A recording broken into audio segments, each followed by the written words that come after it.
cut. Then update, yan trending ngayon ng Hello Love Again teaser dahil ilabas na yan ngayon araw. At Ethan is back, tapos Joy is gone. Grabe. Ito yung official hashtag ng cut din, Ethan is back, Joy is gone. Yan, babalik si Ethan, tapos si Joy naman is mawawala. Grabe. Ito naman yung post ng cut din, sabi ni Allen, mapapatuloy pa ba o tatapusin na? Tapos kay Catherine naman, Joy is gone.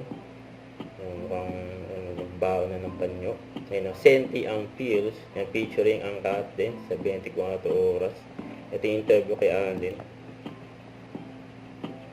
When we talk about the film, parang we see to it that we don't really put much pressure and expectations to it. We will just let the audience decide. We know we have a good film, we know we have a great film. Itong parating naming pelikulang Hello Love Again, yung excitement, gusto natin na ma-excite sila dito sa pelikula namin ni Gat as much as we are. Ito ay mula sa teaser ng Hello Love Again. Hindi pa sila nakikita, masaya sila.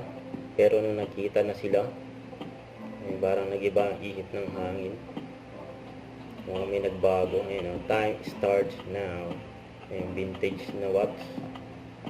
Ayun, Adam Richard and Catherine Bernardo. And Joy is gone, sabi ni Joy. Ayun, Marina ang pangalan niya. Ayun, pangalan. Joy is gone. Ayun, reaction ni Ethan. Huwag kalimutan mag-subscribe, click on notification bell for more update. Ito po ang with your reaction vlog. Bye guys, thank you for watching.